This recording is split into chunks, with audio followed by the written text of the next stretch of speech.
Hi Abe, how are you? What's up, Francesca? How you doing? I'm good. Happy birthday yesterday. Thank you so much. Thank you, thank you. So obviously, season 5 is coming out on Prime Video this weekend.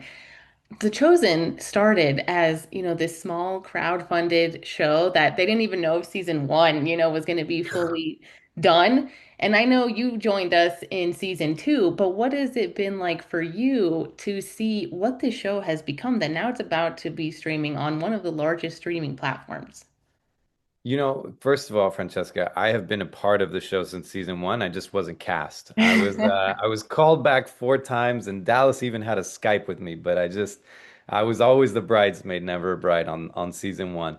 But season two proved differently, and so to go from that, like from understand, I even remember that there was two blocks of shooting for season one, exactly like you said. There was like one block, and they're like, great, we did more episodes. And so I was kind of keeping up with them, like, oh, this is really going through.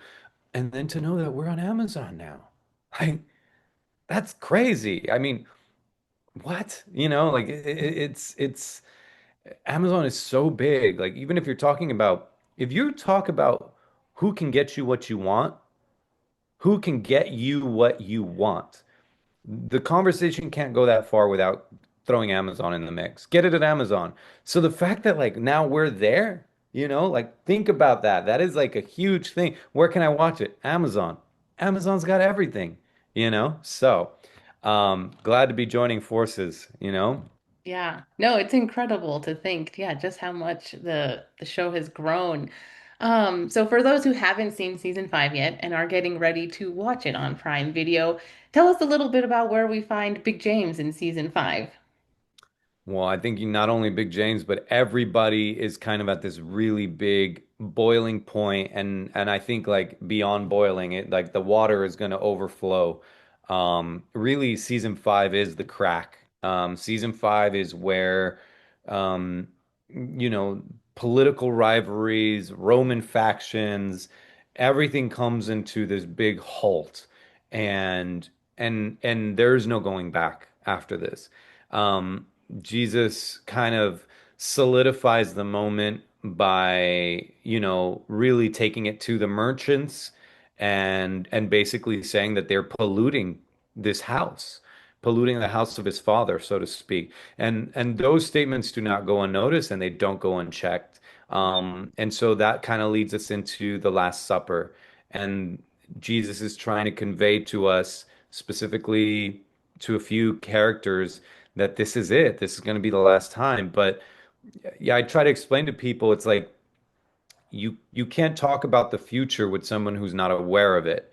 Like because the immediacy of what's happening is so important that we can't possibly understand him.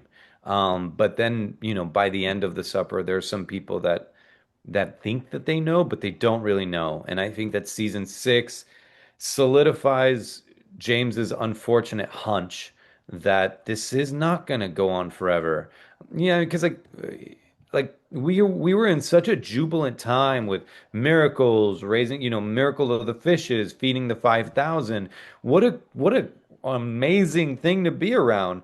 And for it to kind of come to a screeching halt off of one thing, it's sort of incredulous. Like you and I are aware that there was a resurrection, but can you imagine not knowing that there was going to be one? I mean, that would be like the biggest Debbie Downer ever, right? So there. Yeah, I mean, I can't wait for people who haven't seen it to see the season. I have never cried so much as I did Oh, watching the finale of season 5. I was oh. a mess. It's going to be huge. I know a lot of people are waiting. The people that couldn't make it to the theater on time. I know a lot of them have been waitingly patiently or maybe just biting through their nails waiting.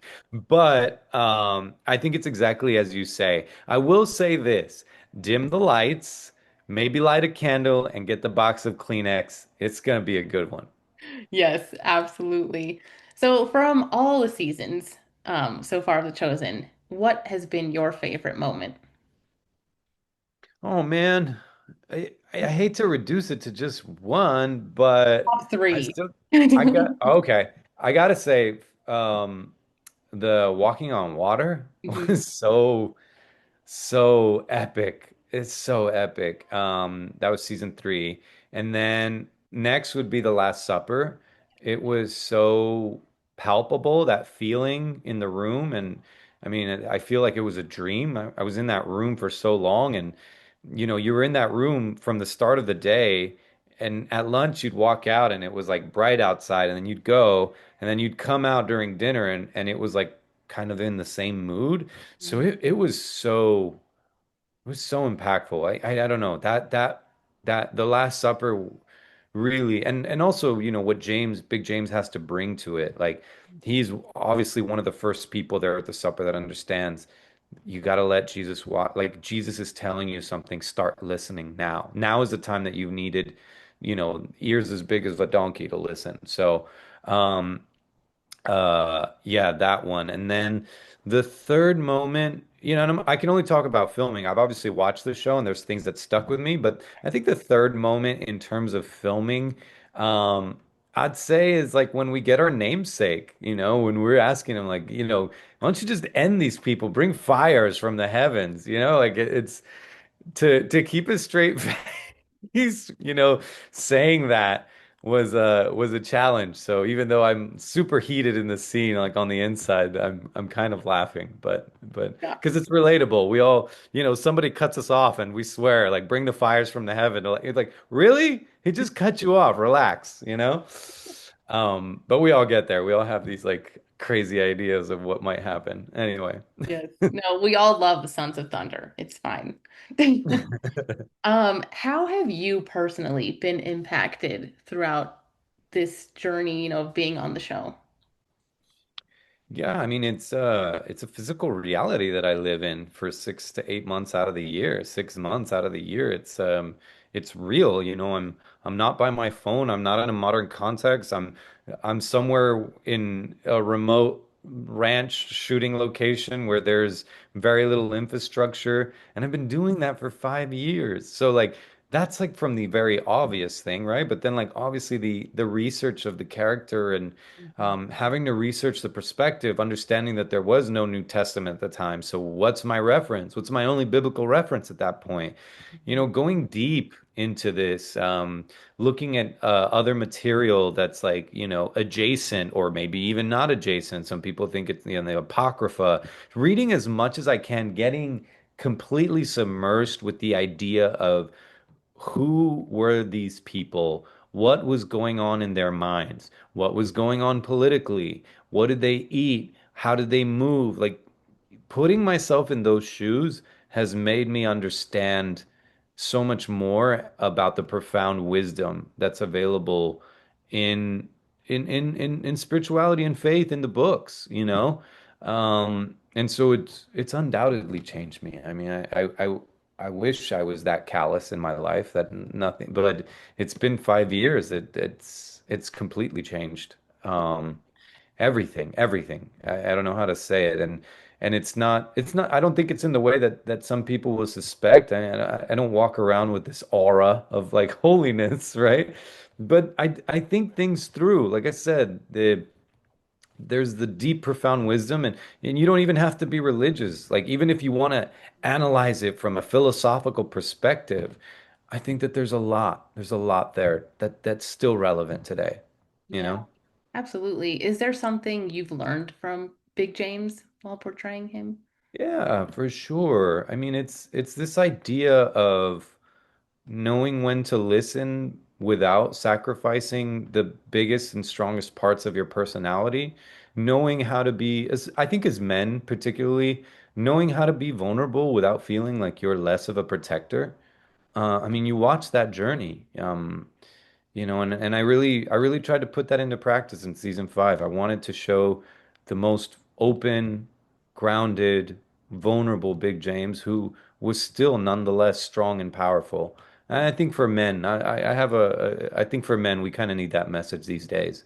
How to not lose ourselves or think that emotions are weakness or, like you're still a protector no matter what. So, that's my personal lesson. That's what I take from Big James. Yeah, no, I love that. That's really well said. Um, I know you can't tell us much about season six, but if you can give like the fans a brief message, just like 5 words about season six, what would you tell them? I will say this. I'm going to give them an insider's view because obviously I can't talk about the script. We all kind of know where Right, it's right. going, Yeah. but I have never seen the cast so focused. Mm, wow. I've never seen the cast so focused. We're we're all there for each other right now. Um, and it's such everybody is carrying such a heavy burden this season as an actor. And so I really feel that it's going to be something else. We're really going to bring you guys something. There's just been incredible stuff happening on set. I have come back to set on days that I don't work just to watch. And I've seen stuff that gives me goosebumps, you know? So it's going to be awesome. Oh yeah, I can't imagine.